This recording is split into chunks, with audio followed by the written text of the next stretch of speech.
Hello, thank you for listening. This is the near death experience of Kim, and this experience occurred on November 6, 2002. Open quote. I was in an urgent care clinic receiving a PIC 4 line. The line was inserted, and the nurse went to radiology to confirm the placement of the line. I had just come back from x ray and told the technician I was dizzy and not feeling well. No one was in the patient room when I started to go into shock because I was allergic to the PIC line because it was made from latex. I became very dizzy and had to lie down on the examination table. I started to feel weak and it became hard to form words. I could hear someone around me trying different procedures to bring me back. I realized I was not in my body, but seemed to be in an area that is parallel to ours. When I jumped to this parallel universe, I was able to be at one place, but observe the language of the clinical staff trying different ways to get me to respond. I was at a place that had unlimited light. There were no landmarks. This light was white and all encompassing. My body was absorbed into the light. I felt surrounded by people. Some I knew, others I did not know. One voice of someone I did not recognize was talking to me. As they talked, I felt my body had left and my soul was here. I felt the most serene contentment I had ever felt in my life. I live with constant pain from my body. I did not feel my body. I felt no pain. The voice asked me if I wanted to stay here. I said yes, for it was the most comforting place I had ever been. Then different voices welcomed me to this place. Then I heard my deceased father ask me if I thought I had done everything I wanted to do back where my body was. I remembering considering this request. I remembered considering this request. I realized at that point that if I said yes, I would be stuck here. I also became aware that this place was a stepping stone to someplace even bigger than this.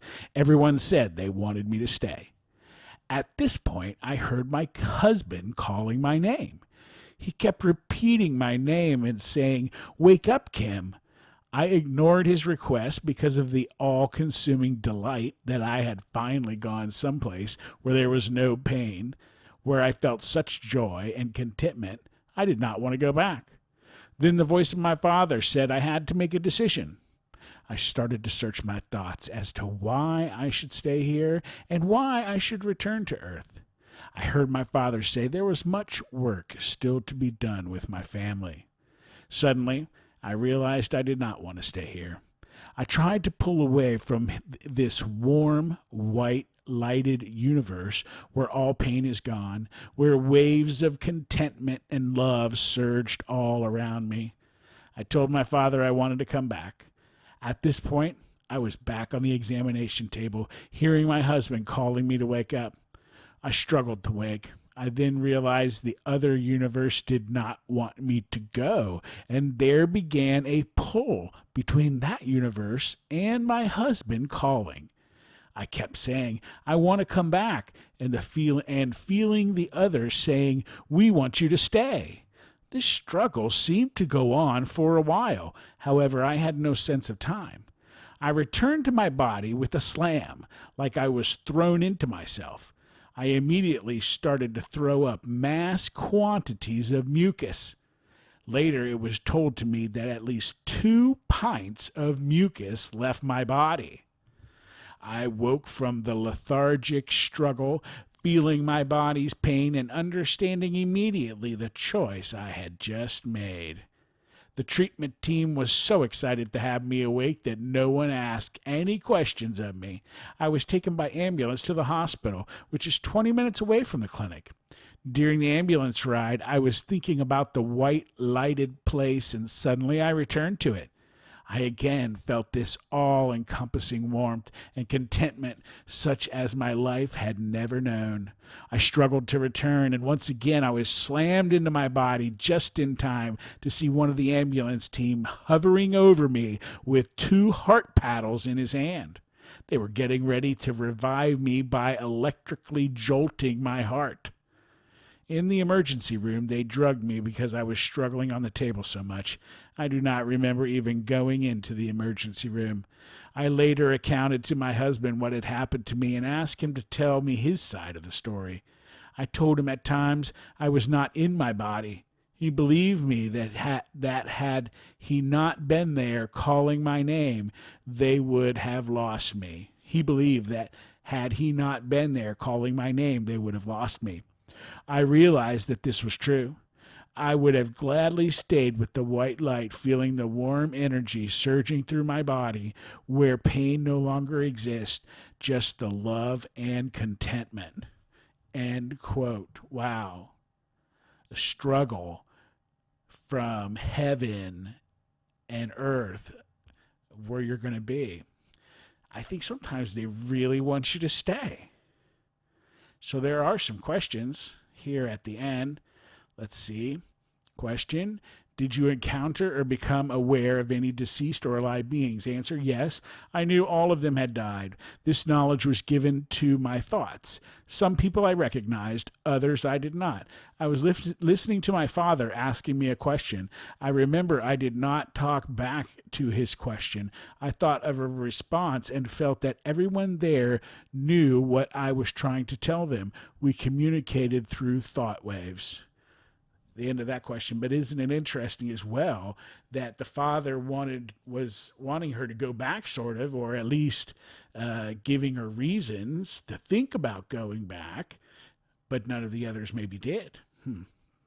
Question: did you see an unearthly light? Answer: yes, the white light surrounded me. There were individual white lights for everyone that I felt was here with me. We all had our own light.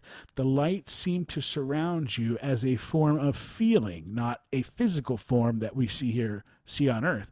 The white light was a feeling of warmth and contentment. Interesting. Everybody's got their light. Question: did you seem to enter some other unearthly world? Answer: this parallel universe mimicked ours, except there were no physical bodies here. It was like there were 2 rooms side by side that I was allowed to look into where my body lay and then turn my thoughts back to the universe I was in. I understood that the place I was at offered me something that Earth could never do, that I was free from pain, joyful, contented, at peace. Question: did you suddenly seem to understand everything? Answer: I knew this was a stepping stone to another better place of white light. In order to go to a different level of being closer to pure contentment, that I had to do some task back on earth to go on to the other place. I had to go back to earth and help someone. After I had done this, I felt that when I died, I had completed the task I was on earth for. Question: did scenes from your past come back to you? Answer: after the initial experience, I was ambulanced to the hospital. I was thinking of what happened, especially the white light, the warmth of contentment, and the happiness of feeling no pain. As soon as I thought of this place, I returned like I had not left the place. No one voice did I hear, only pure joy. I realized that this place was not the ultimate place to be. I had a feeling that these people had not completed some task that would lead them on to another higher place. I knew that if I stayed, I would not go back to my body. I could think of the ramifications that would cause my family pain from a loss. I knew I came back for a reason. I needed to do some task, but that I did not know what it might be. I knew that after I had completed this task, the universe would shift at the weight of completing it. I realized that I might not ever know what I should be doing to complete the task. I know I shall not be afraid to die. I know that the other place is a form of contentment. I know that there are layers to the ultimate part of this universe, and that I had only been in one such place, one place that was task oriented. I know I have something in my life that I must do to help someone. Question: did scenes from the future come to you?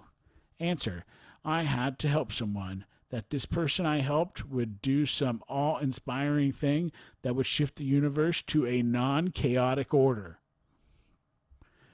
Question: did you come to a border or point of no return?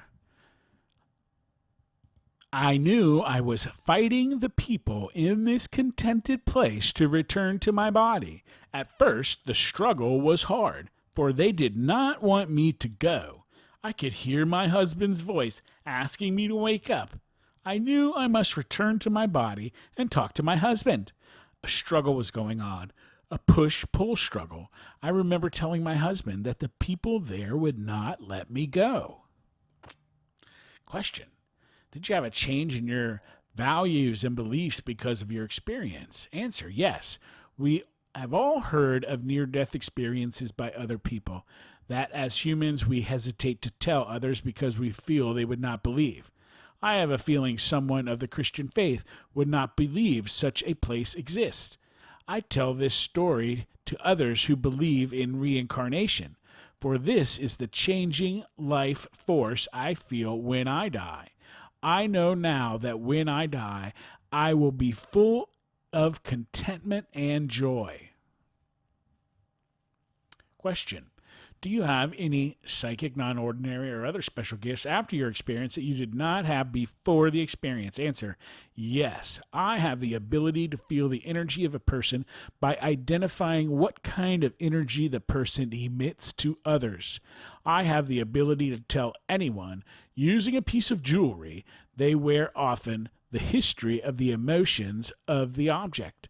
I have the ability of using white light to cleanse and fill me with positive energy.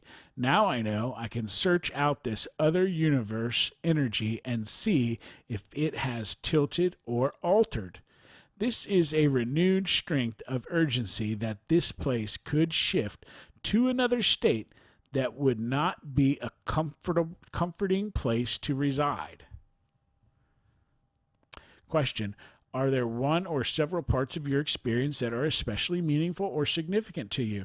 Answer: the worst part of this experience is understanding that I had left my body behind and I was at some other place. Also, that the people in this place pulled at me to stay there. The best part of the experience is knowing that pure contentment and joy will exist after my death. Question: have you ever shared this experience with others? Answer: yes. Some people believe that a place could exist after death. Most Christians believe in a physical place, whereas this place is where your essence goes. I do not talk to others about this much. I do not know if they will believe me, however, I do not care. If they are to know that another place exists, then it will be revealed to them in time.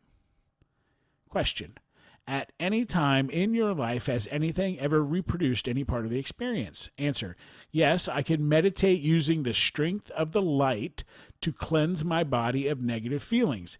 That I can rid myself of negative thoughts and enter a state of pure joy. I can search out this place through the light to see if it is still there, but I cannot go inside this place. Question: is there anything else you would like to add about your experience? Answer: as a Buddhist, I believe in reincarnation. After this near-death experience, I realized that there are different levels after death, that you will need to fulfill as much as possible all tasks to help others while on earth. That if you live a wasted life, you will keep evolving to earth to relearn the reason you are here in the first place. Question: Are there any other questions that we could ask to help you communicate your experience? Answer. Did you seek out others who have had the same experience as your own? Did you try to find books that would explain what happened to you? That would be the end of the questions and answers. And I still think it's interesting that her dad was the one who kind of put it in her mind to go back, although the husband was calling her name. And that probably was what really brought her back too. And maybe her father as well. Maybe he was pulling him away as they were trying to pull her back. And then it was interesting as well, right? When she went in the ambulance and went back to the place, but nobody was there. Maybe they weren't expecting her back. I don't know. Lots of questions. Thank you for listening.